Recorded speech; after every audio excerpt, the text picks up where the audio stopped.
Okay, the live stream is back online. Sorry again, everyone, for this little hiccup, but we're back on the road now. Mahesh, are you able to hear me?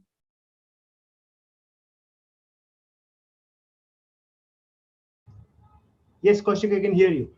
Okay, great. And the screen is still visible? Yes, it is. Okay, excellent.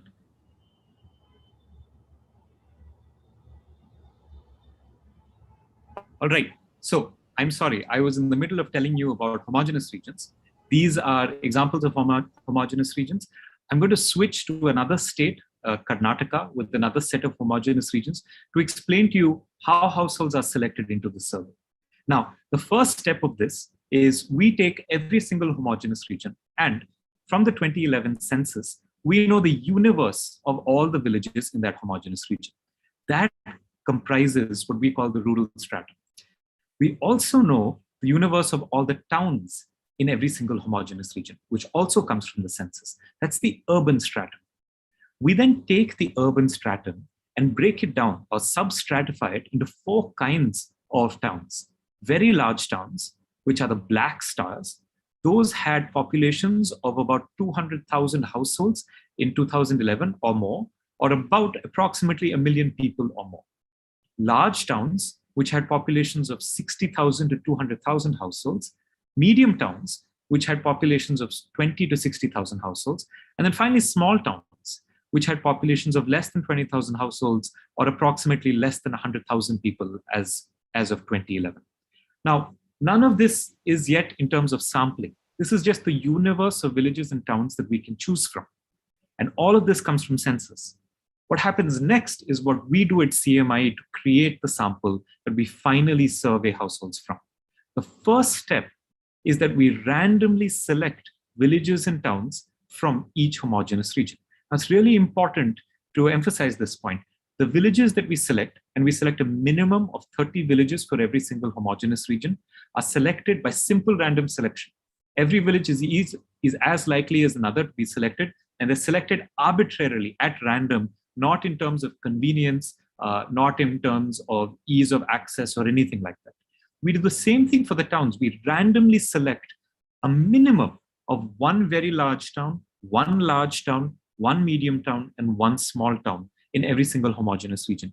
Our interest in doing that is to make sure that as a researcher, you are able to study towns of different sizes. If we simply selected towns at random without stratifying on town size, what might end up happening is that you'll only have very, very small towns because there's been a proliferation of small towns since the 2011 census. And to overcome that, we stratify on town size and we ensure that we select at least 1 very large, 1 large, 1 medium, and 1 small town.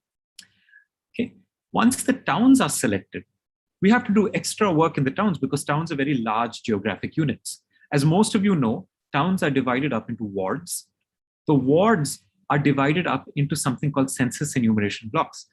Here's an example of Delhi, and you can see the census blocks here. If you squint at the map, that's Basant Vihar, and you can see how small a census block is.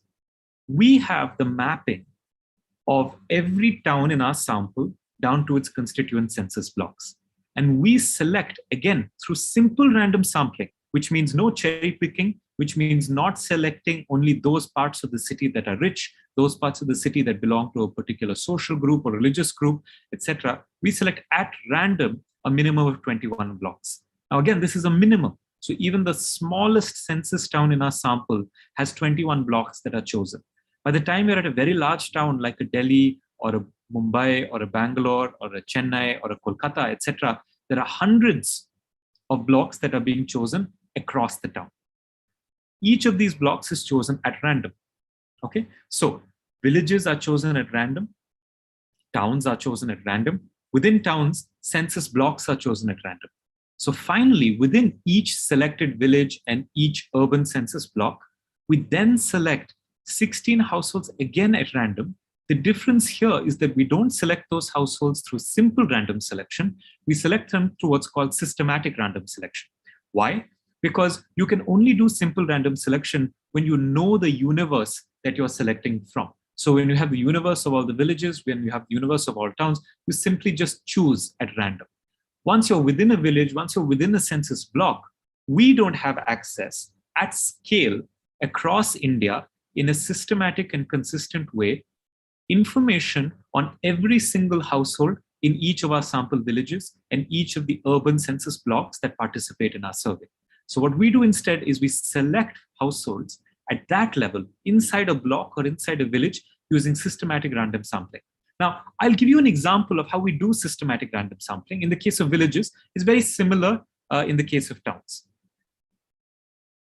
Here's an example of a village. We've taken this image from Google Earth, just to show you as an example how we select households in the case of a village. Now, this is a village that exhibits a certain characteristic. And the characteristic that it exhibits is that it has a very strong main street. Most of the households are on the main street or very close to that main street. That's here.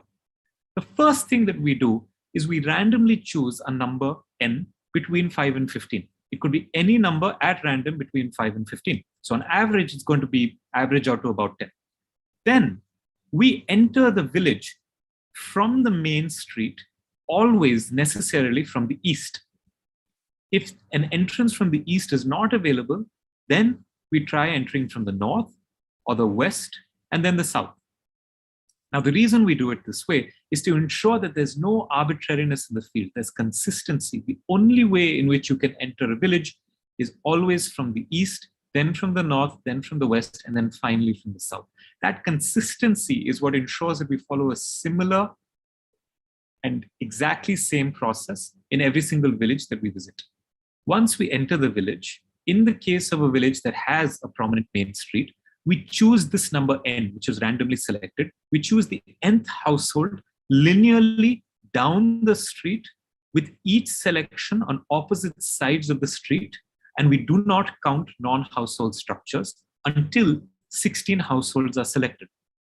Inevitably, 16 households will not be selected on the main street because of the way in which we impose a gap of n households and we ensure that we don't count non-household structures. Once we've exhausted households on the main street, we go into the inner areas of the village and continue to select households to make sure that we get to the number of 16. This is what we do in the case of villages that exhibit a clear main street. But villages come in all shapes and forms, and we have different sampling strategies to address different kinds of villages. All of this, by the way, is in our documentation on sample selection, which has been on our website since we started the survey. So I'll give you another example. Take, for example, a village that looks like this. This is a village that doesn't clearly show a very prominent main street. In a case like this, where instead the village can be characterized by a strong central portion, and then the village kind of spanning out of that central portion, we sample in concentric circles, starting in the inside and making our way to the outside. Depending on the kind of village, we have different sampling strategies. There are villages that will be bound by rivers. There are villages that will be bound by mountains. There are villages that are on plateaus. Depending on the geographical way in which the village is structured, we have different approaches when it comes to sampling. The approach in each case is to ensure that we are able to sample the village holistically without missing out any part of the village. So in the case of a village with a main street, Mahesh, you've raised your hand. Would you like to say something? Sorry, that was a mistake. I'm sorry. Not a problem. So in villages, for example, with a clear main street, what ends up happening, this is something that Mahesh has written about, is that it's the center of the village, usually along the main street, that has the most affluent parts of the village. And it's the peripheries of the village that often have the less affluent parts of the village. And so the fact that we enter from one edge of the village, traversing all the way to the other edge of the village, means that we're able to sample households from one end of the village to the other that vary across different kinds of characteristics. This is just to give you an example of the way in which we do systematic random sampling. The entire protocol that we follow is laid out in detail in our documentation. We encourage all of you to please take a look at that documentation. We do our best to try and make sure that our sampling framework is robust to different kinds of villages, different kinds of towns, different kinds of structures. In urban India, for example, you have households that are not just spread out along the ground, but also spread out vertically. And so we need a sampling strategy that can address that. Our documentation talks in detail about how we handle all of these kinds of issues.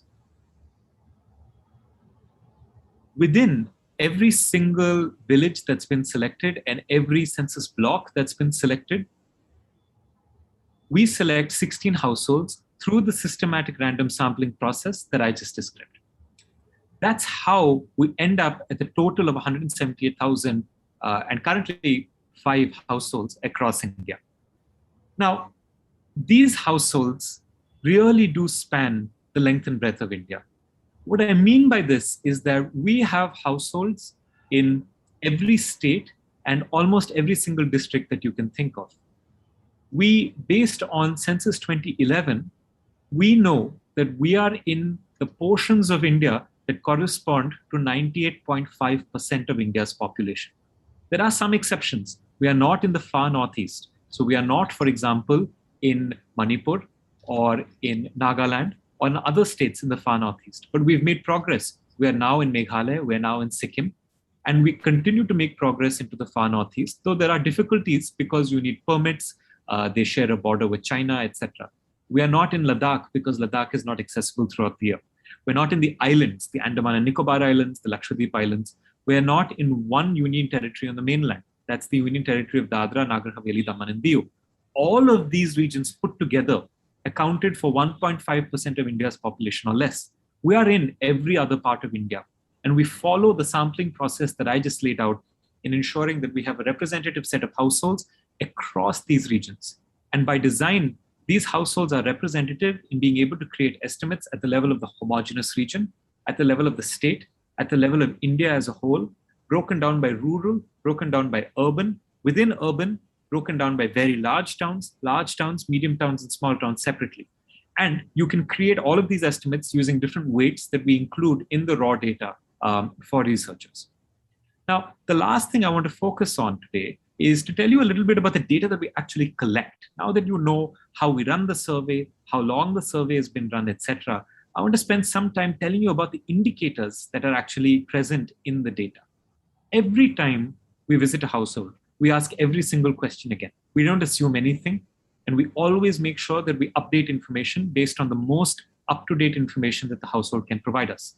Now, the survey is large, so conceptually we break it up into 4 parts. The first of those parts is called People of India, and that just captures information on the individuals living inside these households. So with over 178,000 households participating in the panel, we have almost 800,000 live members. That means members who are actually inside the household, and including members that have migrated away or come back in, etc. We have over 1 million people directly that have been interviewed through CPHS. And on each of these people, we capture a lot of information. So just on their identity alone, we know their caste, their gender, their marital status, their religion, their relationship to the head of the household, their age, their state of origin, their migration status, their caste category, which is not just the jati, but also the legally protected status, etc. Now, there's a lot of really interesting stuff packed in here. For example, state of origin is about your ethnicity. It's not where you were born. So for example, in my case, if I were asked in CPHS what my state of origin is, I would say I'm a Tamilian, despite the fact that I may not have been born in Tamil Nadu, or I might have spent very little time in Tamil Nadu. State of origin is meant to help you understand ethnically where a person is from. Migration status is different from that. In migration status, we know for every single member that enters the household or leaves the household, except entry through birth and except exit through death, where they went and why they went there, or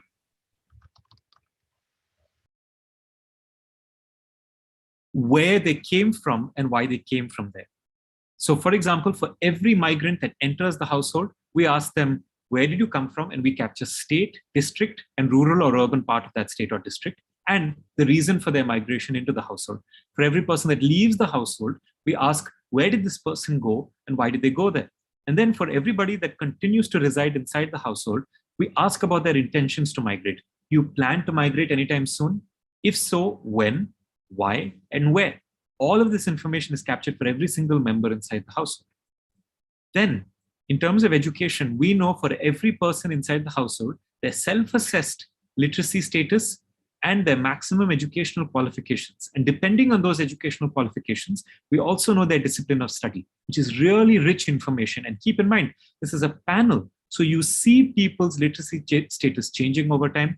You see people's educational qualifications changing over time. And you can use this information to do very interesting research. Then in terms of financial inclusion, we know a lot about each of these individuals. We know whether they have life insurance accounts, bank accounts, Kisan credit cards, regular credit cards, EPF accounts, health insurance accounts, mobile phones, demat accounts, etc. In terms of employment, which is something that we are known quite well for, we actually have a lot of information on employment. Most people know us for our employment status question. Are you employed, yes or no? If you're not employed, are you actively looking for work? Are you willing to work and are you looking for work? Or are you just willing to work but maybe not looking for work? Or are you neither willing nor looking for work? But there's much more than that we capture in CPHS. For those people that are employed, we know their place of work. Do they work in a factory? Do they work in a company office? Do they work in a government office? Do they work in a university? Do they work in a laboratory, etc.? We know the nature of their occupation for everyone, regardless of employment status. So we know whether they're somebody that's likely to be, if they were working or if they're already working, the kind of work that they're doing. Are they going to be doing farming work, white collar work, blue collar work, self-employed work in the manner of a professional, like a lawyer or a doctor, or another kind of self-employed work where you might be an entrepreneur, etc. We also know their employment arrangement, which is one way to get at what many people in India today are very interested in studying, which is the formality of labor force relations. We know whether these people are salaried, full-time employees. We know whether they're salaried but on a contract. We know whether they're daily wage, whether they're casual workers, whether they're self-employed workers, etc. We know whether they're full-time or part-time workers. We know the industry of occupation for each of these workers. We even know down to a very, very fine level of detail the exact occupation these people perform. So, I'd like to share a very interesting anecdote with all of you. We had a set of users that were interested in being able to identify hair salon workers or beauticians, but differently from those people that own their own hair salon and those people that didn't own their hair salon, because they conjectured that even within people that were working in the hair salon industry, which might have been affected very hard by COVID-19, those people that own their hair salon might have been much more severely affected than those people that didn't. And I'm very happy to say that the data can be pushed to that degree. You can identify hair salon workers that might own their own establishment differently from those that don't.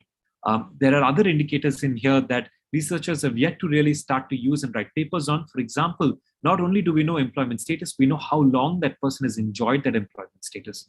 If they're not working, we ask them, how long do you think it's going to be until you start working? All of this is very rich data that we're looking forward to people writing more papers on. On health, we capture just 3 but very powerful indicators. We ask for every single member of every single household, each time we visit that household, is this person on regular medication? Is this person healthy? Is this person hospitalized? Yes or no? That's very, very powerful time series information. And that's starting to get exploited by many of the researchers that use our data on health. On time use, we conduct a time use survey for every single member in the household above the age of 12, each time we visit them. So each time we visit them, we know how they would have spent a day in the last week at the time that we met them, and how much time they would have spent to these various activities: indoor entertainment, hanging out, travel, religious activities, outdoor sports, learning, work, and broken up as paid work, unpaid work, work in the home, unpaid work as a volunteer, unpaid work as a trainee, etc. A lot of the papers that we've seen come out of CPHS have taken advantage of this data. For example, at Azim Premji University, Rosa Abraham, Surbhi Kesar, Amit Basole, and others have written a series of papers that take advantage of the information that we've put out on employment, as well as the information on identity, looking at transitions depending on your gender, within from working into not working and then back into working, depending on your caste, etc. Ashwini Deshpande, who's a professor at Ashoka University, has several papers again using our employment data, looking at looking at gender, looking at marital status, trying to understand what it is that makes women go in and out of the labor force, for example? Is it culture? Is it something else? She has a very interesting paper looking at caste. She has an exciting paper that just got published that looks at what happened to workers during COVID-19. A small part of that paper also uses our time use information, especially focusing on how people cut back on time that they spent on leisure, like indoor entertainment, hanging out, etc., and the impact that that might have on people. A lot of people have used our data even on financial inclusion. Researchers from Dwara Research, for example, have done a lot of work in mapping out how many people and how many households across India have access to a bank account, a credit card, a demat account, etc. On health, just last month, we had some very interesting papers on health that interestingly didn't use these three indicators, but used some other indicators that I'll talk about as I keep going through the survey, as I keep going through today's talk. All of these indicators were just the indicators that we captured at the individual level, which are put into what we call people of India. Now, we also capture a lot of information at the household level, and that's captured in another part of the survey, the same survey called Aspirational India. We capture, just to start off, some very, very rich information on asset ownership. We know for every single household, whether the household owns a two-wheeler, a tractor, a TV, a house, a fridge, an air conditioner, a cooler, a washing machine, a car, a computer, cattle, or a generator. And not only do we know whether they own this, we also know whether they plan to buy any of these assets in the coming 4 months. So this is very useful information in understanding asset ownership and wealth, but it's also incredibly useful information in understanding sentiment, how people feel about the economy, marketing, and we're seeing a lot of applications now coming out of business schools and finance departments where they're interested in using this kind of data to really understand what's driving consumer sentiment in India today. On top of this, we have information on savings and investments. Again, at the household level, we know for every single household, the time series of information on whether the household has a fixed deposit, a PF account, so very traditional sources of savings and investments, and also very modern sources of savings and investments, for example, mutual funds or listed shares. And we also capture things like chit funds, gold, etc. What's even more exciting about this, just like with our asset ownership information, is the fact that not only do we have the stock, but we also know in the future whether any of these households plan to save in any of these savings instruments or investments instruments in the next 4 months. So there's been a lot of research, not a lot, some research, but more and more research now looking at this. For example, Ajay Shah and Renuka Sane have a very interesting paper that looks at how households accumulate savings or investments in any of these instruments and then draw them down and then maybe accumulate them again. On the borrowing side of the ledger, we know both the source and the purpose of borrowings that households have.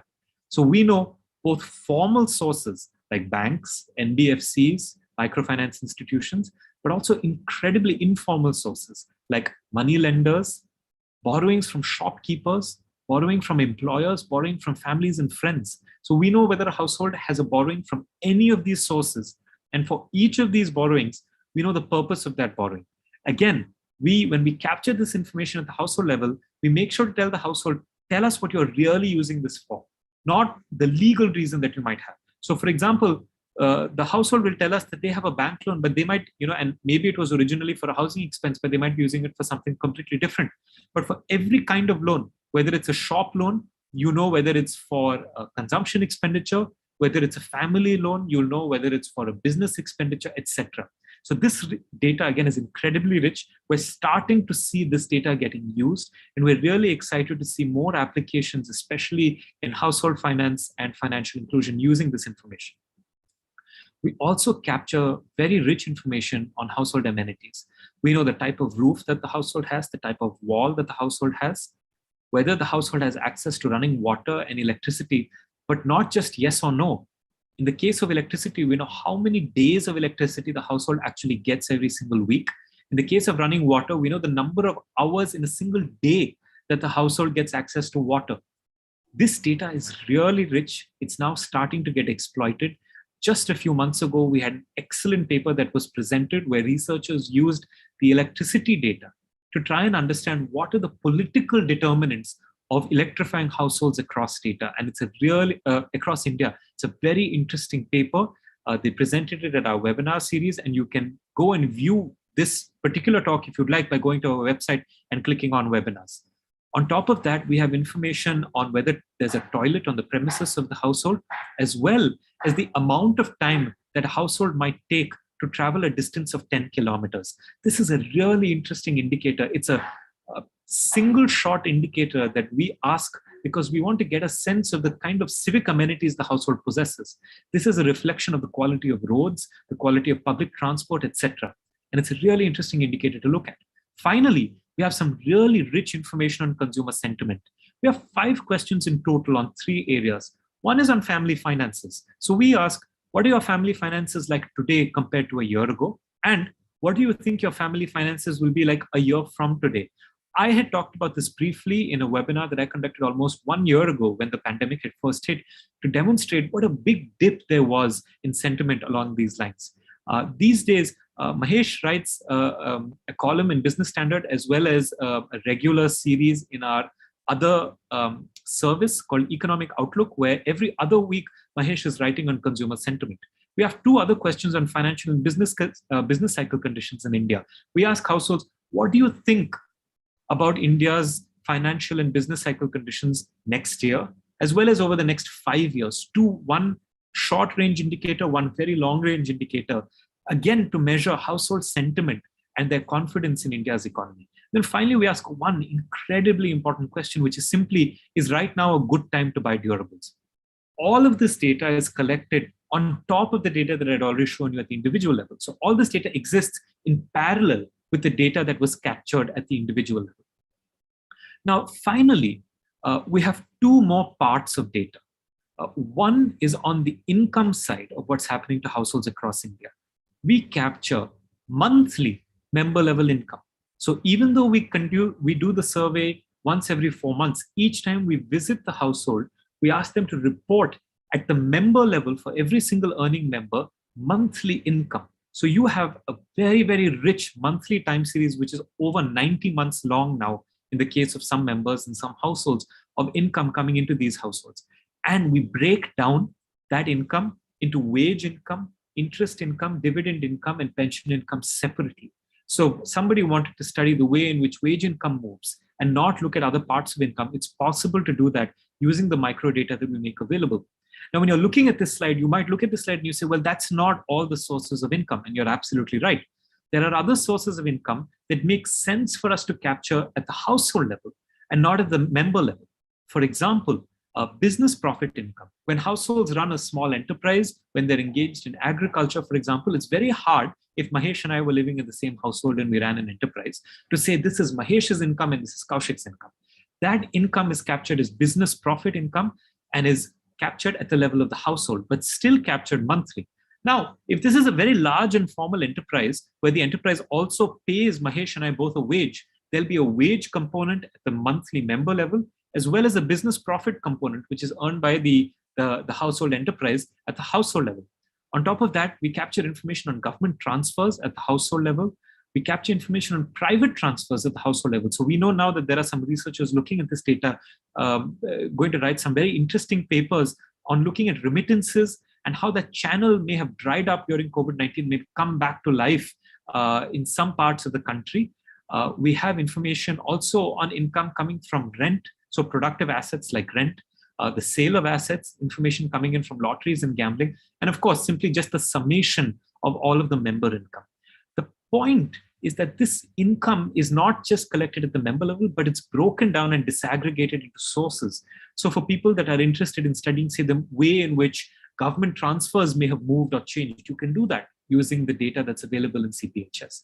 Now, to balance all of this off, we capture very rich information on consumption expenditure. So we have information on the people that live inside these households. We have information on the households themselves, their assets, their savings, their borrowings, and we have information on the time series of income coming into these households, both at the level of a member as well as the level of household totally. Then finally, to complete that picture, we capture how do these households then spend their money? So where is their consumption expenditure? We have consumption expenditure broken down at the monthly level again, at the level of the household for over 150 categories. That's too many to put up on a slide and too many for me to talk about, but I'm showing you some top level categories here.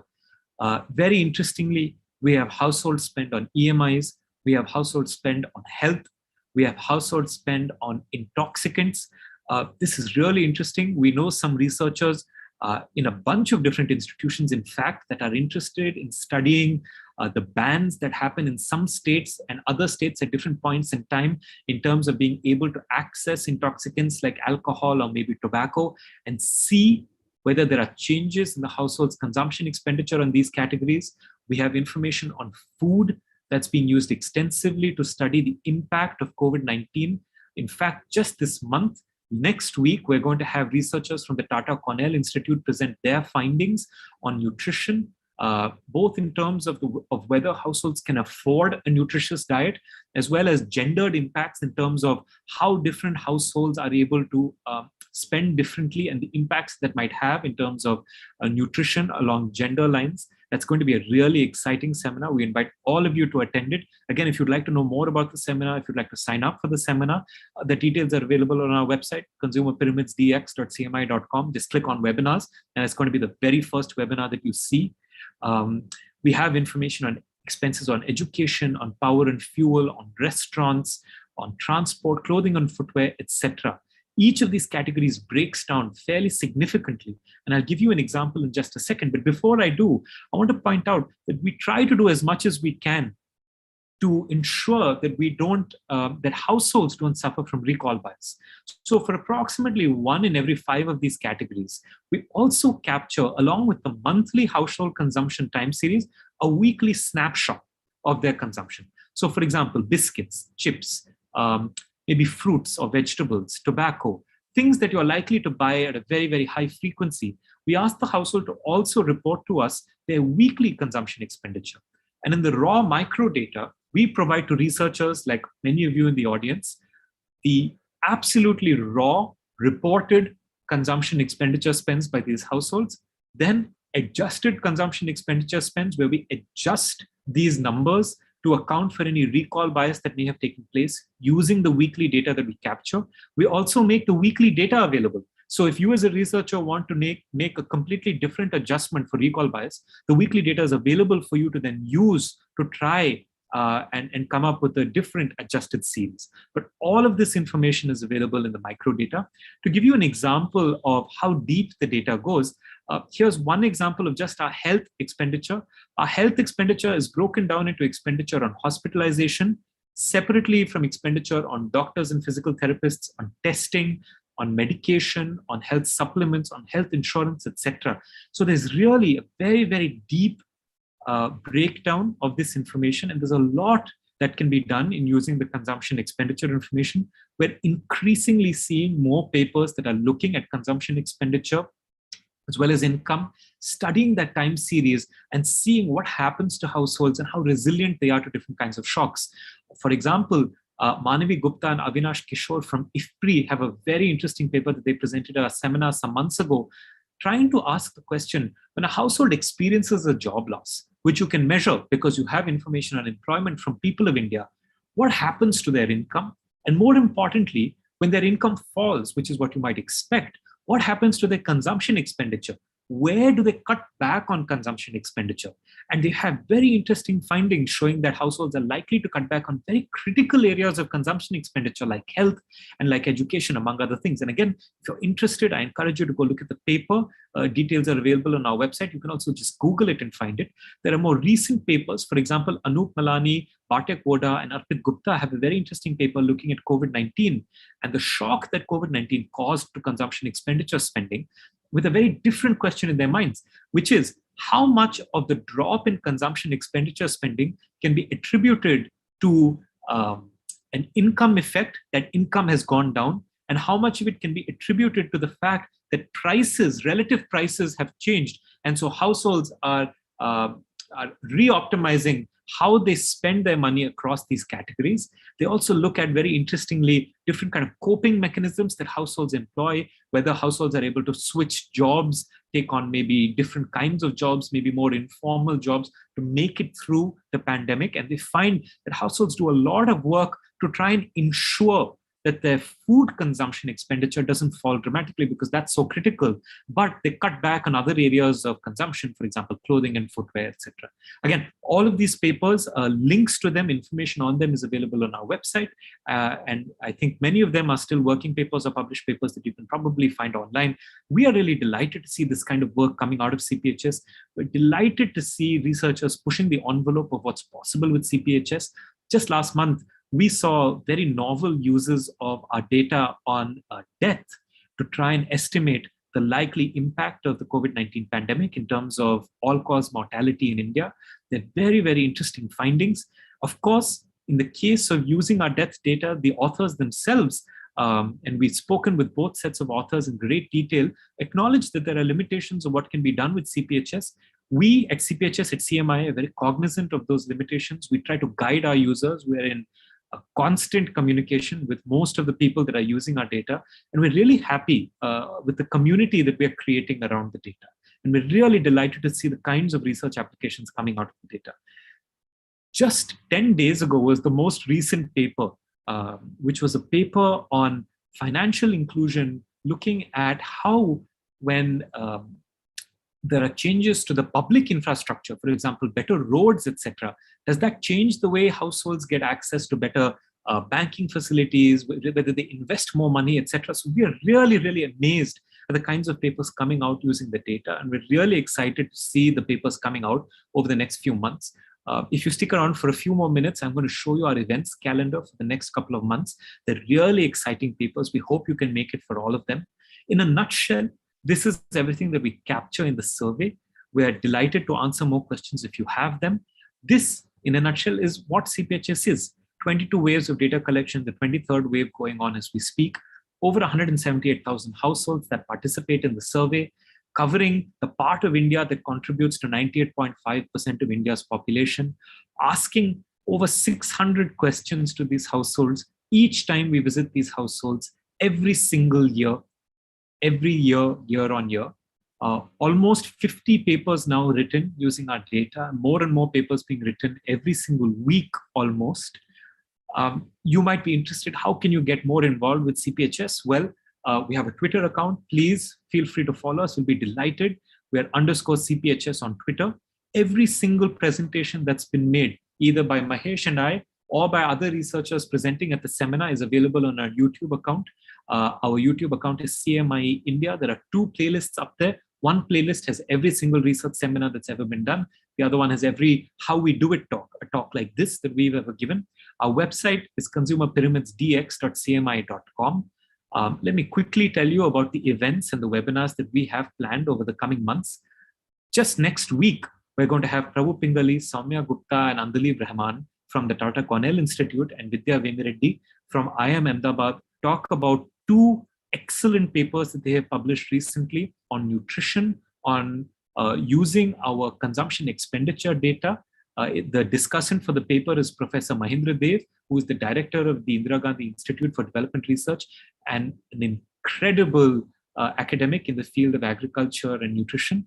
We're really delighted to have them at our seminar next week. Please come if you can make it. It's at 6:30 p.m. on Wednesday. Usually we have our events on Thursday. This is one rare exception.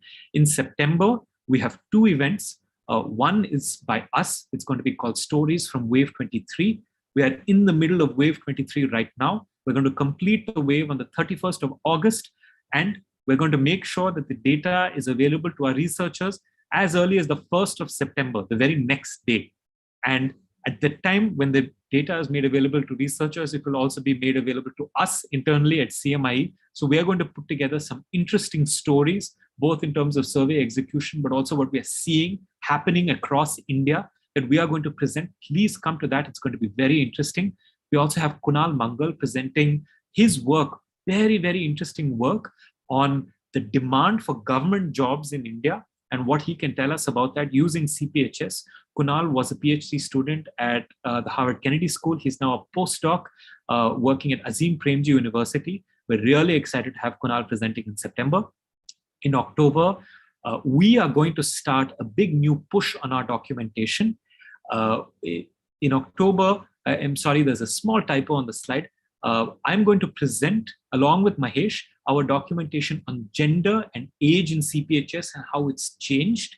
And that's going to be, again, a very, very exciting kind of talk because, excuse me, because increasingly our users want much more detailed documentation on what's happening to individual categories or indicators of data. And so what we're doing is to try and meet that requirement by publishing new documentation. So please come to that. I think that's going to be fantastic, especially for those people that use our data. Ashwini Deshpande and Jitendra Singh have a new paper that I just talked about. They are both at Ashoka University. Ashwini is a professor at Ashoka University. Jitendra is a PhD student at Ashoka University.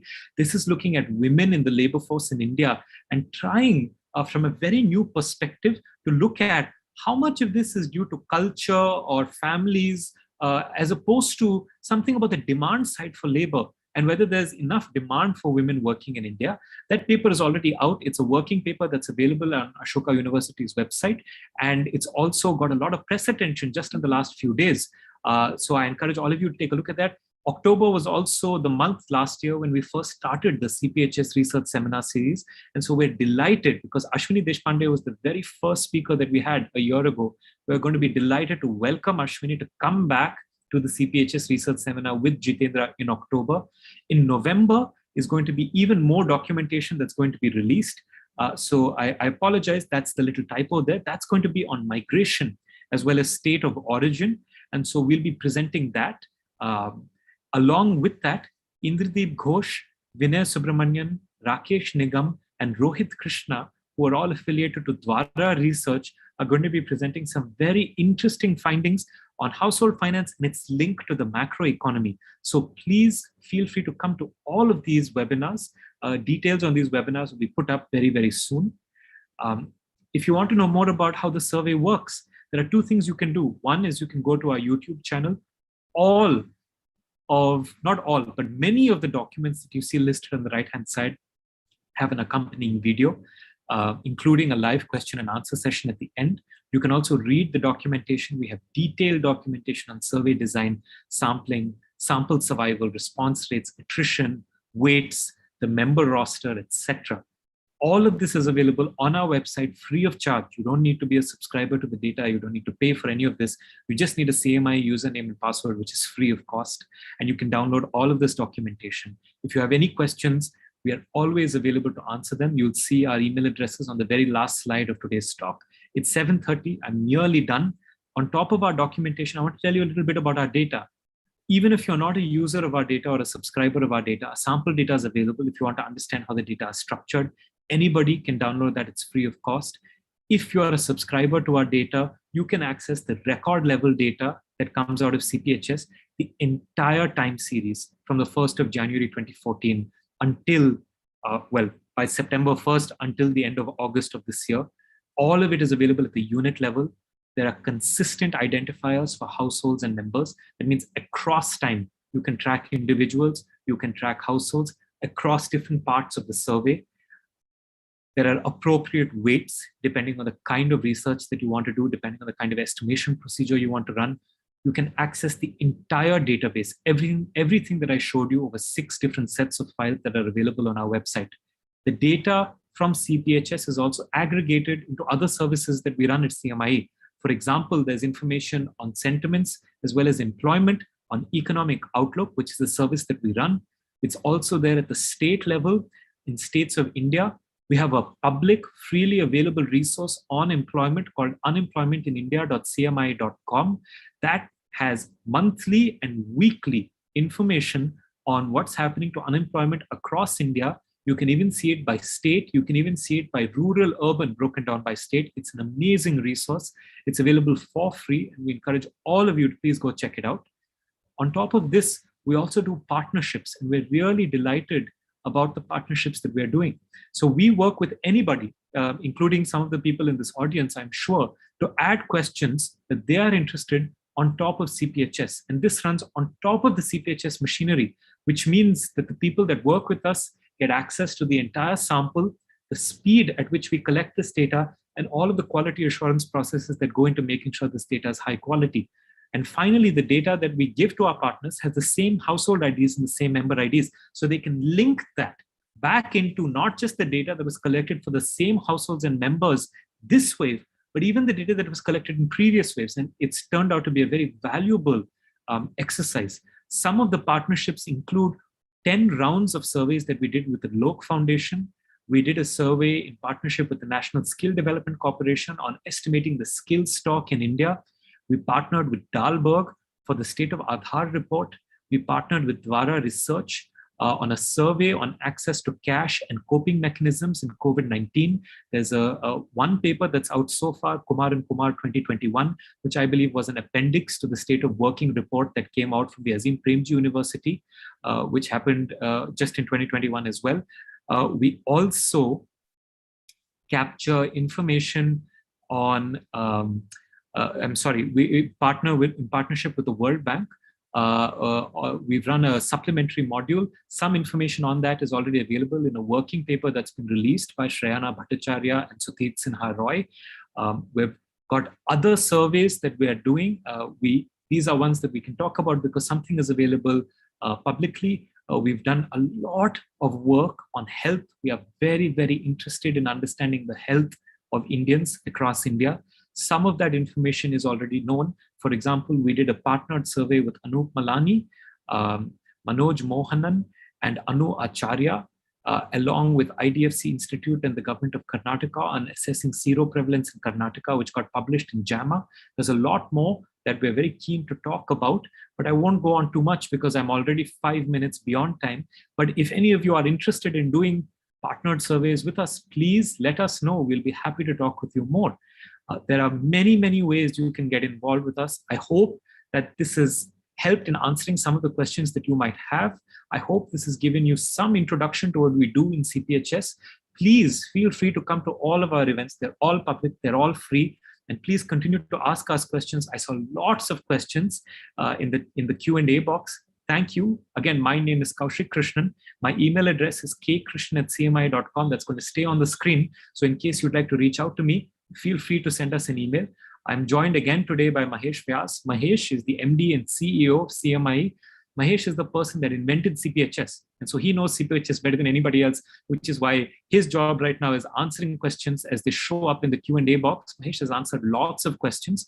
You can reach out to both of us. Mahesh's email address is mahesh@cmi.com. Feel free, please, to reach out with any questions that you have about the survey. We are very keen to answer as many questions as we can.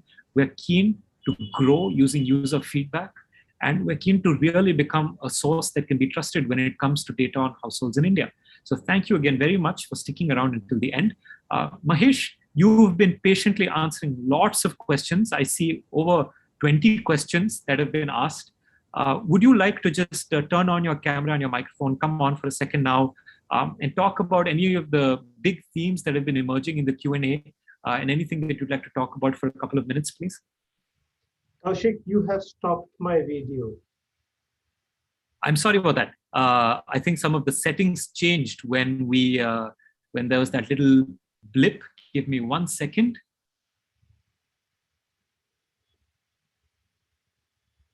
You should be able to turn on your video now. Okay, thank you. So yeah, there were quite a few questions and they have been answered, but there are a couple of questions which I think we should answer now. And they are to do with how can people access this information? Those are the questions that I have reserved for the ending after your presentation got over. So there's one from Girija T. And she asks, how do I avail the data and can we collect data for her? So that's a set of questions that we should answer now. And even Afsal Najib would like to know how we can access the data. Mayank Chanda has on the chat just stated whether we work for commercial organizations as well. So I think we should answer these questions, Kaushik, to help them access the data. So it's fairly simple to access the data. If you belong to a research institution, an educational institution, then you can just write to us and we will get back to you to tell you how precisely you can go about accessing the data. The access is always through an annual subscription fee. It's a fixed fee. If you are an educational institution, you get a 20% discount. If you're not an educational institution, you pay the standard price. And we have offices and we have sales representatives in many places. So you can contact us in Delhi, Bombay, uh, Calcutta, or Pune, or Chennai, and Bangalore, and so on and so forth. We have an office everywhere. So we'd be happy to tell you how to go about accessing this information. When you put in a subscription, you get access to all the data that has been collected by us from 2014 till now, and you get access to the waves which will be conducted during the period of the subscription. So it's quite a nice thing. It grows over time. You can use more and more data, and you can keep getting new data as it keeps coming in. We also do what we call as private placements. So you could engage us to, add a few questions onto our survey. You get the advantage of getting a ready sample already, a ready machinery that knows how to go over there. You know how to access its data from the base survey and also the weights. So both these are possible. Kaushik has spoken a lot about this during his presentation as well. If there are any further questions, we'll be happy to answer you. Kaushik, you can add anything if you think I've missed out. This is great, Mahesh. That's a very comprehensive answer. Again, I'd just like to say we are really, really delighted at the interest that people have in CPHS. We think that the thing that we are trying to do right, and really what we kind of strive to do is to make sure that we build a survey that works for the people that use the data from the survey. So we try as much as possible to be responsive to user feedback. Even people who aren't our users but give us feedback, we try and incorporate everything. We try to engage in as much debate, discussion as we can. And we think really deeply that CPHS has become stronger through this discussion, through this debate. In fact, the latest addition to the survey, which was the migration module, came as a response to user demands and user requests. Users said that they wanted to understand migration better. We worked with some of our users. We piloted a module. We got it to a point where we felt that there's data coming out of here that's useful, and we've put it out there for our researchers to use. And we're really delighted to grow the survey more in this way. So anybody that's interested in using the data, please get in touch with us. It is subscription-based, and it is your subscriptions that help us in running the survey. So we owe a huge debt of gratitude to all of our subscribers, many of whom are here in the audience today. Thank you for coming. Thank you for using the data. And thank you for asking questions and writing papers. Mahesh, did you want to say something? You're on mute now. There is a question again from Rahul Agarwal. How can we access data? Rahul, we just answered that question. You can subscribe to this. Rahul also asks a question, what is the significance of the word pyramid? So nice question, but what this means is that households in India follow a pyramidal structure in many ways. The eighth gender is a pyramid. So this is typical, and what we are doing is we are going out and getting to understand people of India, and they do have a pyramidal structure. Then there is a pyramid even in the incomes of households. You have many more households that have low incomes, and as the y-axis goes up in terms of income, the number of people reduces. So it's a pyramidal structure there again in income as well as in consumption. So this is about consumers in India and their pyramidal structure in terms of their age gender composition, in terms of their incomes or consumption patterns. That's what pyramid stands for. Thanks, Mahesh. I see one set of questions, again, in the questions that have already been answered, that I would like if you can talk about a bit more, because people are always interested in this. And in fact, I wouldn't be surprised if some of the new questions that we are seeing now, well, none of them are about this, but they're about response rates and attrition. And if you can talk us a little bit through the history of CPHS's response rates, what are the attrition figures like, and how useful is the time series, and how reliable is the panel? I'll add a little bit and then you can fill in the details. I'll just talk about really on a month-to-month basis, in the very recent months, what's been happening. As many of you know, we have managed to run the survey through not just the first wave of lockdowns and the pandemic, but also the second wave of the lockdowns and pandemics. And it has been an incredible learning process for us. We've been able to do it. We've been able to switch very quickly between phone surveying and in-person surveying, depending on the conditions that are available to us. When you do phone surveying, we only allow our supervisors to do those phone surveys, which naturally puts a restriction on the number of households that we can survey. Despite that, we managed to maintain the same balance in terms of our households. A lot of this information, by the way, is in our documentation. Response rates certainly did drop. At their lowest, and I think that was May of last year, but Mahesh, you can correct me if I'm wrong. I think they fell to about 46% in terms of response rates.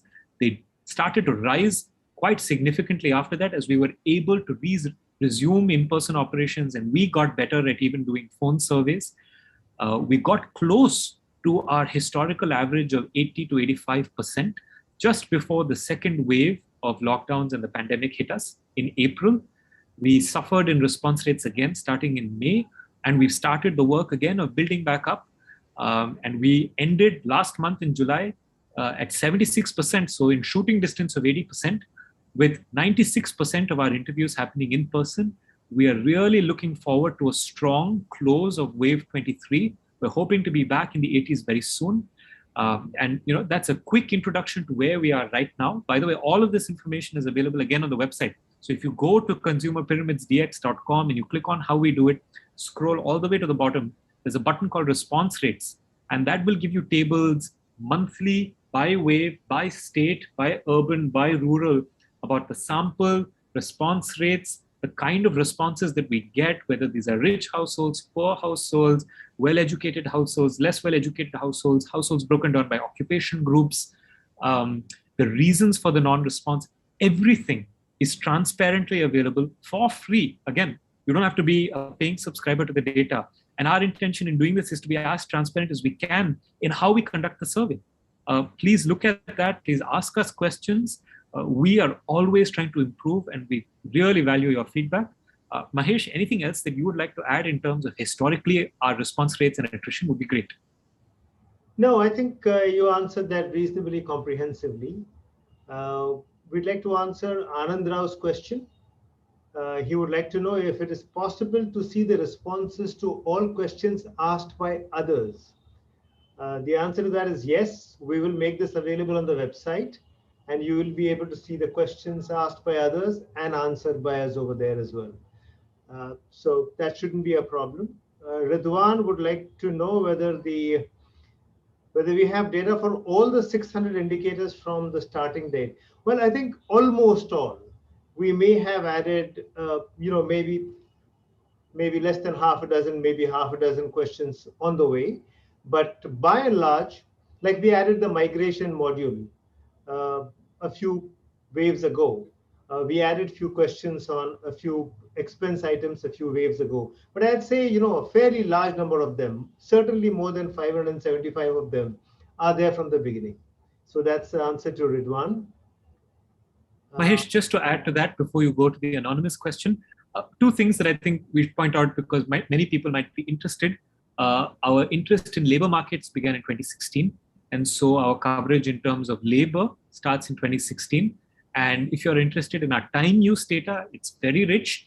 We started that in September 2019. And Mahesh, I believe even the time use module was a response to feedback from one of our users. Am I right?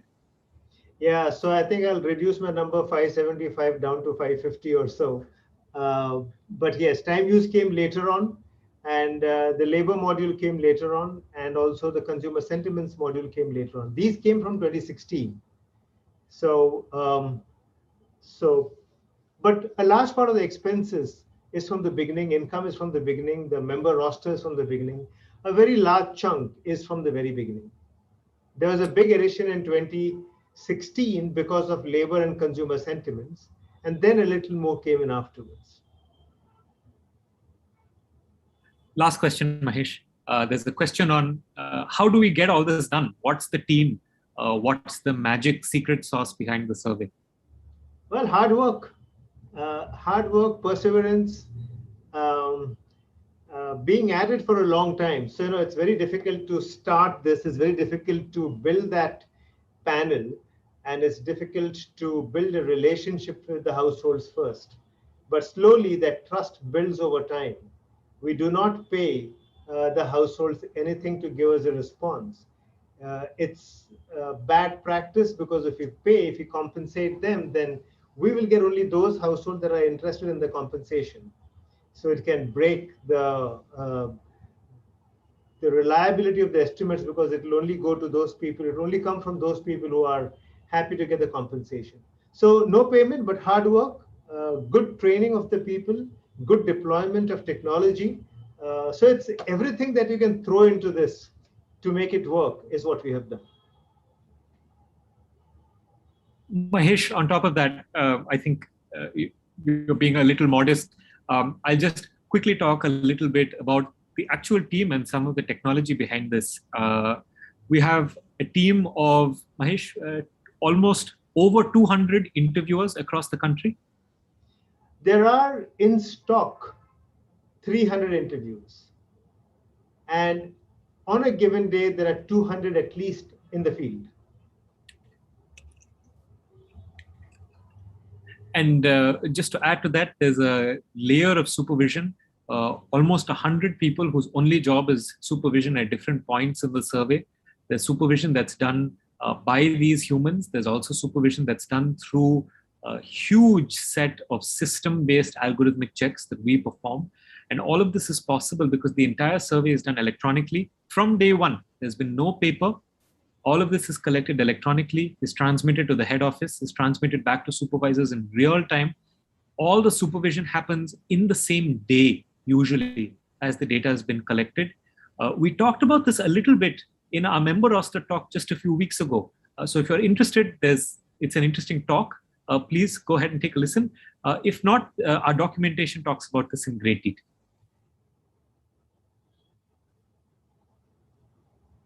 Rahul, I hope Gokhale Institute does subscribe to the database. This database is not going to become free easily. So I sincerely hope that Gokhale Institute does subscribe. We are in touch with the Institute, and you can get in touch with the Pune office. Mr. Pankaj Agarwal, Mr. Pankaj Gujjar will be able to guide you on what our efforts in Gokhale Institute is at the moment. Dean, we don't refresh the sample as much as we keep on adding to the sample. So we try to add to the sample at the rate of 1.5% per annum in terms of households. We don't have any intention of refreshing the sample in the short run. We will wait till the 2021 census data is released.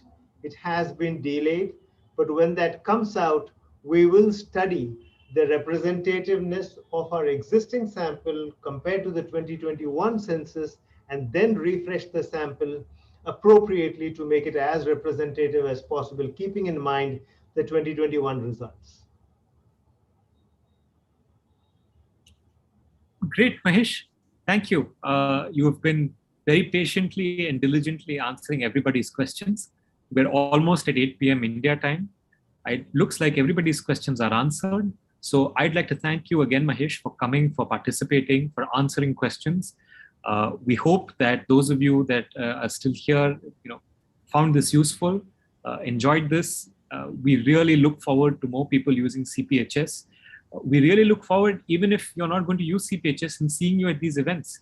Please keep asking us questions. Please keep engaging with us. It's through this kind of dialogue that the survey gets better, that we get better, our thinking improves. And so thank you all very much for participating. I see one last question here from Ridwan. Mahesh, would you like to back that away and then thank the audience and bring this session to a close?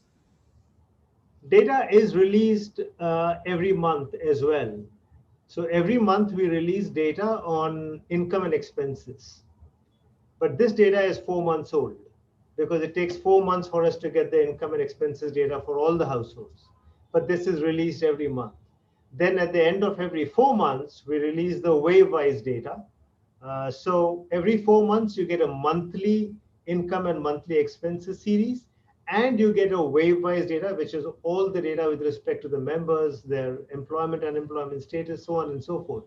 So there are two series in a sense, a monthly series and a wave-wise series. The wave-wise series comes at the end of every 4 months, and the monthly series is released every month. Great. Thanks, Mahesh. Thanks again to the audience.